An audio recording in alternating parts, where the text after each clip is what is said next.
Isang injury, isang trade demand, at isang malaking tanong. Tapos na ba ang Steve Kerr era ng Golden State? Habang wala na sa season si Jimmy Butler, gustong umalis si Jonathan Kuminga at papalapit na sa dulo ng karir sina Steph, Draymond, mas lalong umiinit ang usapan. Ito na ba ang huling taon ni Steve Kerr bilang head coach ng Warriors? Kamakailan lang merong lumabas na report na plano ng lisanin ni Steve Kerr ang Golden State. Nagsimula ang lahat sa napakasamang timing ng injury. Mas napunit ang ACL ni Jimmy Butler sa gitna ng magandang momentum ng Warriors. Papasok sila sa laro kontra Toronto Raptors na may 4 na sunod na panalo at 7 panalo sa huling 10 laro. Pero biglang bumagsak ang vibe ng team. Isang gabi bago ang laban, inanunsyo ng GM na si Mike Dunleavy na si Butler ay tapos na para sa season. Sa unang laro ng Warriors, wala na si Butler.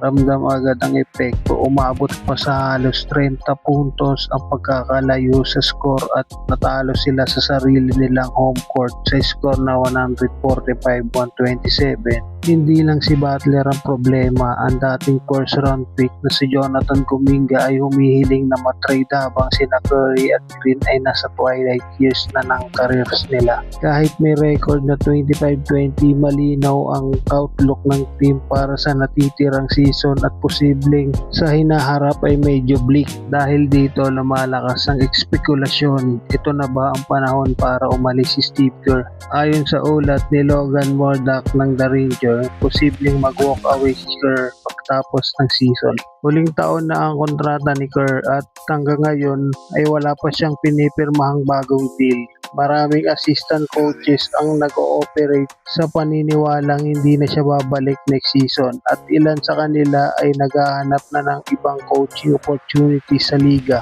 Isa na rito si Chris DeMarco na iniwan ang Warriors para maging head coach ng WNBA's New York Liberty. Habang malaki ang posibilidad na magpapatuloy pa sina Stephen Curry at Draymond Green, hindi pa malinaw kung sasabay pa si Steve Kerr hanggang sa tuluyan nila pagre-retiro. Matagal nang paniniwala na iyon ang pinaka-logical timeline na sabay-sabay matatapos ang era na Curry, Green at Kerr. Pero ngayon mukhang ibang plano ang meron si Steve Kerr at ang Warriors management. Kung pag-uusapan ng legacy, napakalaki ng may iwan ni Steve Kerr sa Warriors. Sa mahigit 11 season, nagtala siya ng 592 wins at 328 losses at higit sa lahat, 4 na NBA championship. Siya ang coach na naghubog sa Warriors bilang dynasty at nagbago sa modern NBA. Kung ito man ang huling taon ni Steve Kerr sa Golden State, malinaw na hindi lang ito simpleng coaching exit. Ito ay posibleng pagtatapos ng isang makasaysayang era. Tanong ngayon, handa na ba ang Warriors pagkatapos ni Steve Kerr?